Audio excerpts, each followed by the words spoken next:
शुक्रवार को नेता विपक्ष मुकेश अग्निहोत्री ने प्रदेश में ईडी के मामले और शराब और खनन पट्टों की नीलामी नहीं होने को लेकर सरकार को घेरने का प्रयास किया था। इसी के बाद अब भारतीय जनता पार्टी के प्रदेश प्रवक्ता राम कुमार ने नेता विपक्ष पर बड़ा शाब्दिक प्रहार किया है। भारतीय जनता पार्टी के प्रदेश प्रवक्ता राम कुमार ने नेता विपक्ष पर जुबानी हमला किया है। उन्होंने एक विशेष बातचीत में नेता विपक्ष को चेतावनी भरे लहजे में कहा कि कांग्रेस पार्टी चिंता न करे, ईडी यहां भी समय आने पर एक्शन लेगी। राम कुमार ने दावा किया कि पिछली कांग्रेस सरकार के कार्यकाल में ही खनन के 70 पट्टे लीज पर दिए गए थे और इनमें से 52 पट्टे कांग्रेस के ही नेता विशेष के कृपा पात्रों को दिए गए हैं। राम कुमार ने कहा कि खनन पर प्रदेश सरकार की नई गाइडलाइन जल्द आ रही है। इस गाइडलाइन के बाद कानूनन सही चल रही लीज ही जारी रहेगी। राम कुमार ने प्रदेश सरकार द्वारा अवैध खनन पट्टों के पहले भी रद्द किए जाने का जिक्र करते हुए भविष्य में भी अवैध खनन पट्टों को रद्द करने का दावा किया।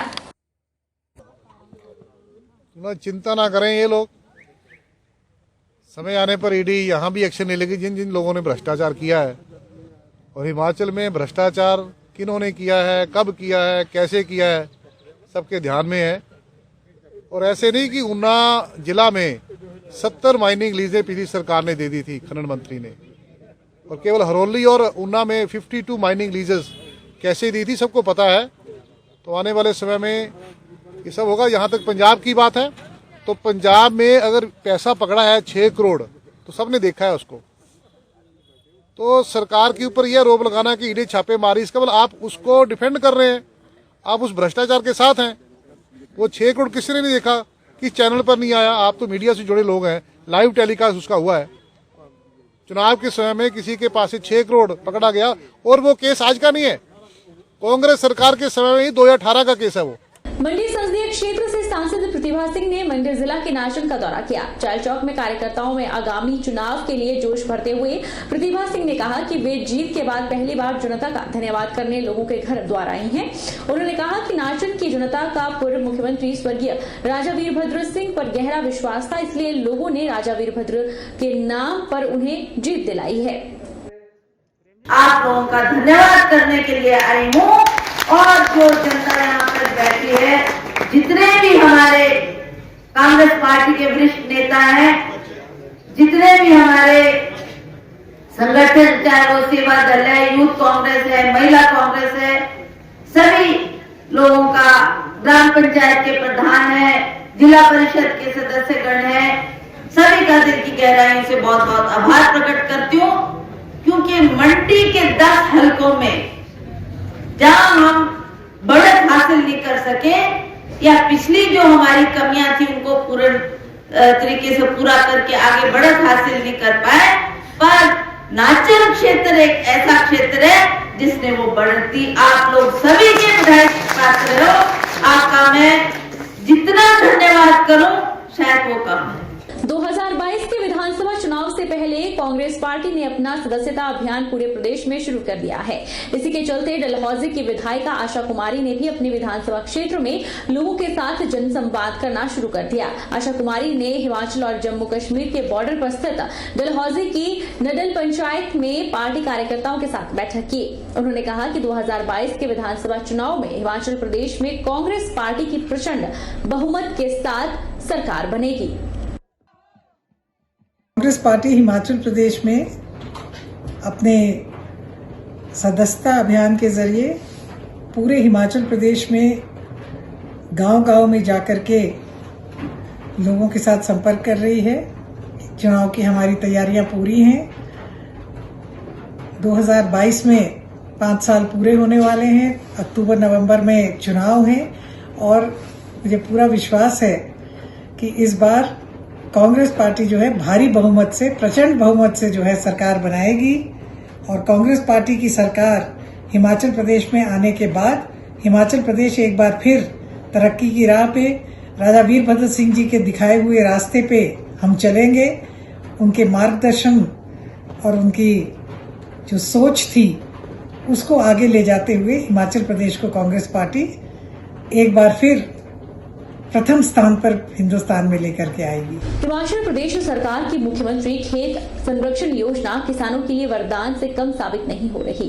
इस योजना के माध्यम से की जा रही बाड़बंदी से न केवल किसानों की फसलें बंदरों और अन्य जंगली जानवरों से बच पा रही है, बल्कि खेती बाड़ी फायदे का सौदा भी साबित हो रही है। इस योजना से जुड़कर चौंतड़ा निवासी ने सफलता की कहानी लिखी है।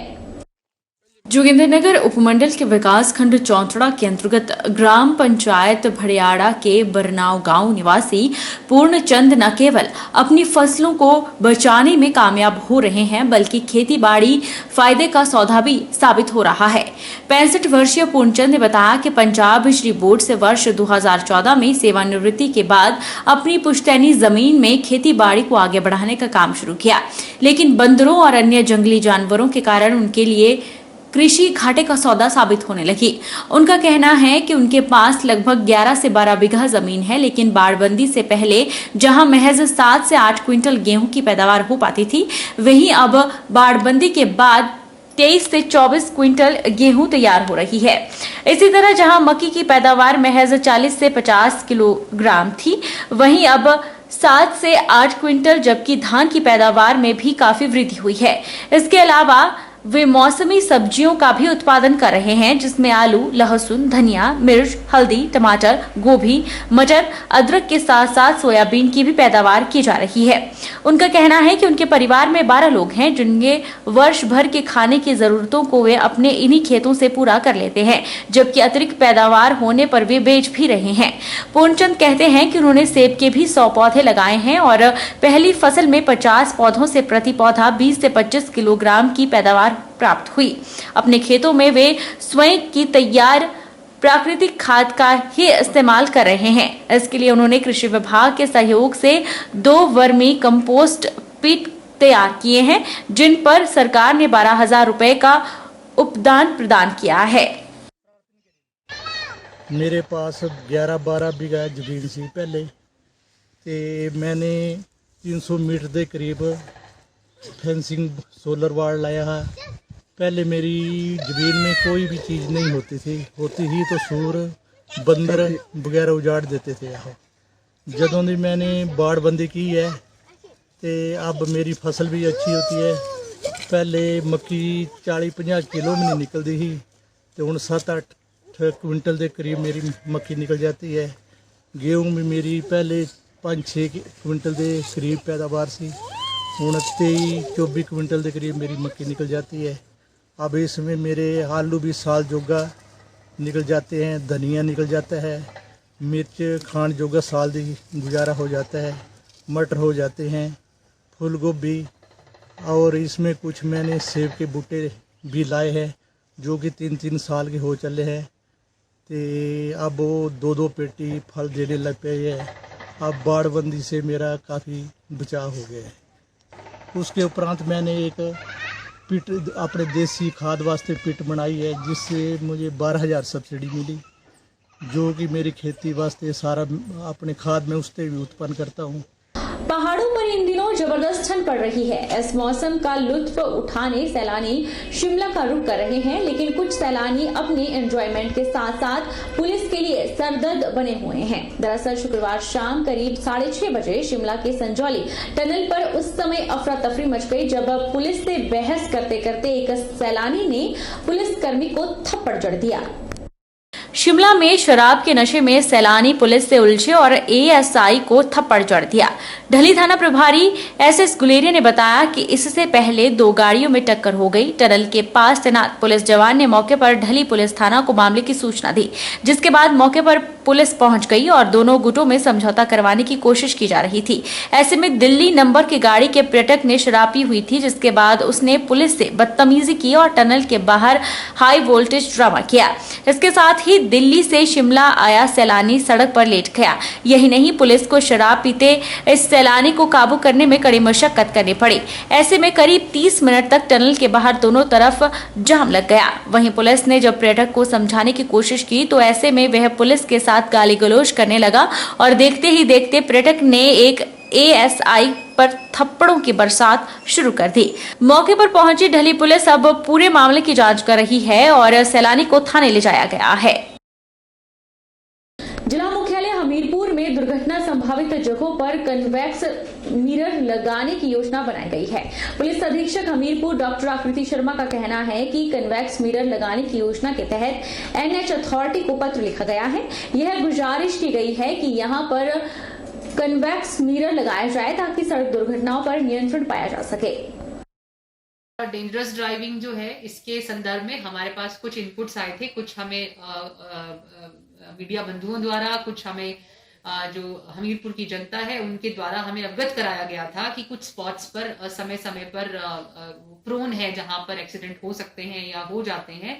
तो इसके लिए हमने ट्रैफिक इंचार्ज हमीरपुर के द्वारा भी एक रिपोर्ट मांगी थी और हमने उसके बाद जिला पुलिस हमीरपुर ने एक्सीएन पीडब्ल्यूडी एनएच जो है उनको रिक्वेस्ट किया है कि वो 2 स्थान जो है, एक हैंगआउट कैफे के पास जो डांगवाली को रोड उतरता है और उसके अलावा सिल्वर बेल्स के सामने जो केंद्रीय विद्यालय को जो रास्ता जाता है वहां पर कन्वेक्स मिरर्स लगाए जाएं ताकि भविष्य में यहाँ पर एक्सीडेंट्स ना हो। इसके अलावा अभी पूरे जिला में हम लोगों ने एक मुहिम स्टार्ट की है जिसमें हम ओवर स्पीडिंग के जगह जगह पर नाके लगा रहे हैं। जो भी वाहन जो फिक्स्ड लिमिट है उस पर्टिकुलर रोड में जो भी फिक्स की गई है उससे ज्यादा अगर चलाते हैं तो एमवी एक्ट के तहत हम लेजर स्पीड गन या डॉपलर रडार का यूज करते हुए ओवर स्पीड के आजकल हम एमवी एक्ट के तहत चालान कर रहे हैं। रुके एक छोटे से ब्रेक के लिए, ब्रेक के उस पार फौरन लौटेंगे, आप बने रहिए हमारे साथ।